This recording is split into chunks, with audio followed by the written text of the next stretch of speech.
Hello, thank you for having me here today. My name is Victor Banster and I am a postdoctoral research fellow at the Future Building Initiative Lab at Monash University. Today I'm going to present a paper entitled Life Cycle Energy Assessment of Retrofitting Alternatives for Mass Social Housing. And this is a work we did with Waldo Bustamante and Christian Smith from Catholic University in Chile and Matthew Aitchison from Monash University. This is an overview of the presentation. It follows the same structure of the paper. We will begin with an introduction to give some context to the study and then specify the aims. Then we will talk a little bit about the methods that we use to conduct the study. Then we will focus on the results and end up with the conclusions of the work and some ideas on further research. So as a general introduction, over the past decades, the electricity requirements in Chile has increased 4 times, and the demand for primary energy has more than doubled. This had put the country in a position of high vulnerability due to its strong dependence on imported fossil fuels. In this context, the residential sector has become a key target for environmental policy, and this is because this sector is responsible of close to 15% of the energy demand of the country, and in parallel only close to 2% of the current housing stock meets the currently enforced thermal regulation. There are a number of programs and initiatives aimed at reducing these environmental loadings, these energy loadings.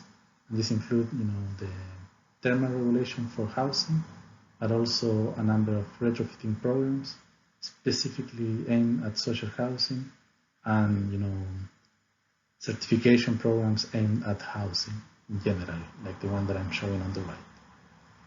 However, the problem of these programs is that they are mostly focused on the operational stage of buildings, and this is because there is no reliable data that can be used to perform a comprehensive assessment of the environmental impacts of these thermal requirements in buildings.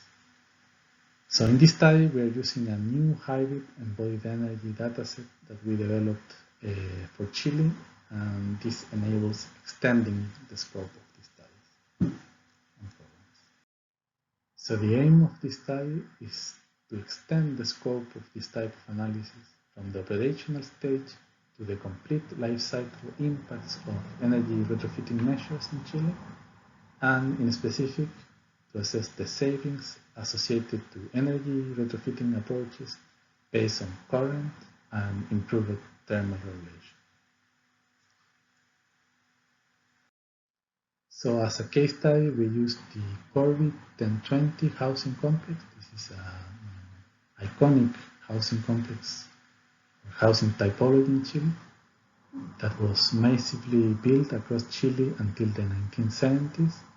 And one key characteristic of these buildings is they didn't have any type of variation in their design and construction, regardless of their location or orientation or other characteristics. These are 4-story reinforced concrete buildings with no wall insulation and in all of the cases single glaze windows, and this means that there are 16 apartments per block.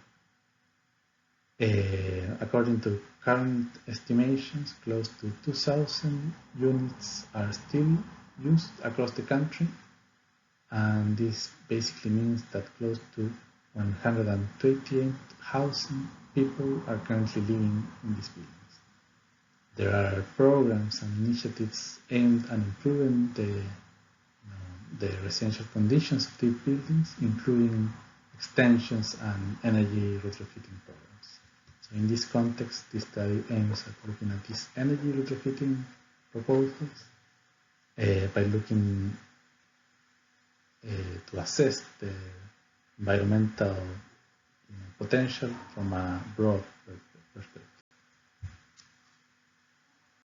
So to test these environmental impacts, we tested 3 different solutions in 3 different climates, So this basically means 9 different scenarios. Chile is a long country with significant difference in terms of climatic conditions from north to south. So we basically test these different solutions in 3 representative climatic conditions of Chile. The first one is Calama in the north with a cold desert climate. The second one, Santiago, the capital of Chile, in the center with a Mediterranean climate. And the third one, Punta Arenas in the south with a tundra climate. In terms of solutions, we tested solution 1, which is basically the original state of the building, or a baseline case, as-built, which is basically, as I mentioned before, single glaze with no wall insulation and really small amount of thermal insulation in the roofs. Solution 2 tries to represent this energy retrofitting possibilities by looking at meeting current thermal regulation, and this resulted in basically double glazing in all of the climates except in the north, and wall U values from 3.6 to 0.62, and roof U values from 0.6 to 0.25. The third solution that we tested was a proposed regulation, a proposed improvement in terms of thermal regulation for Chile, and this basically resulted in double glazing in all the different climates, wall U values from 0.69 to 0.38, and roof U values from 0.47 to 0.25.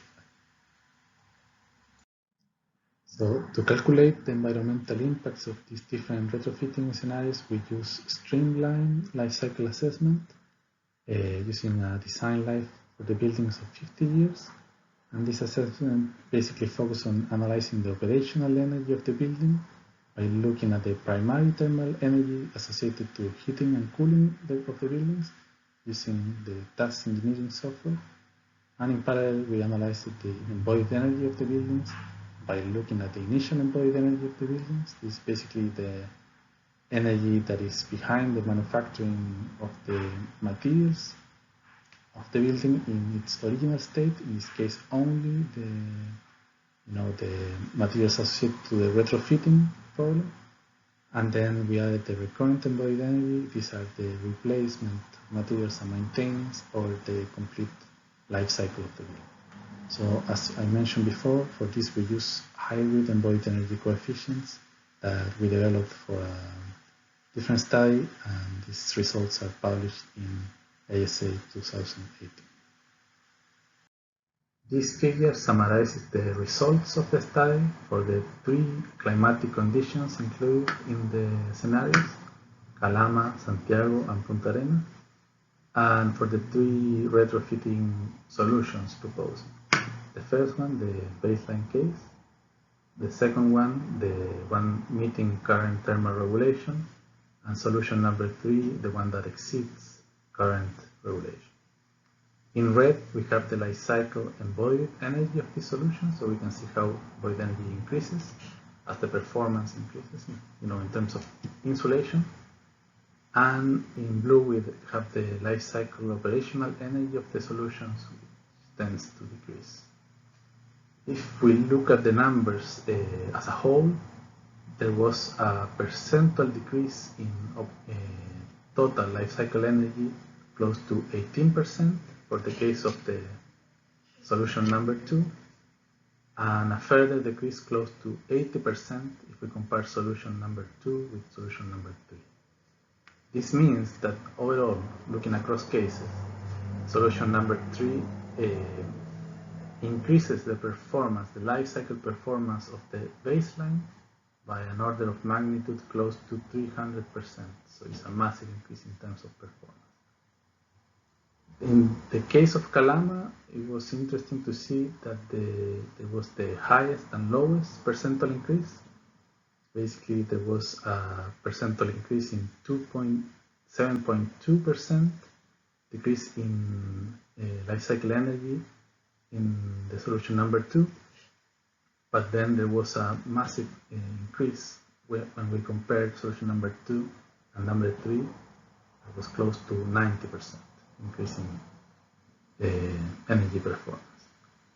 However, the largest savings in terms of net energy were in the case of Punta Arenas, where there was an annual reduction close to 200 gigajoules per apartment in the improved case.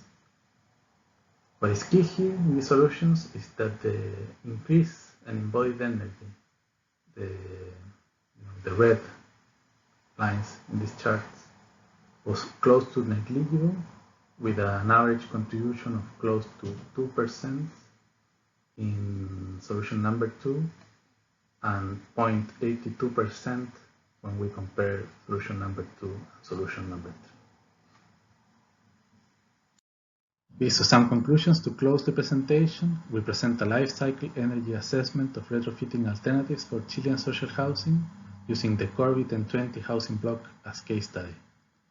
We test 3 envelope alternatives under 3 different climates of Chile, and the results demonstrate that retrofitting solutions that moderately exceed current thermal regulation can significantly reduce the life cycle energy loadings of these buildings. The embodied energy contributions of these retrofitting solutions is close to negligible due to the poor thermal performance of the existing housing stock and also of code compliant solutions. And future work will focus on life cycle costing of optimized solutions based on peak payback periods or similar analysis. So that's the end of the presentation. See you in the Q&A session. Thanks.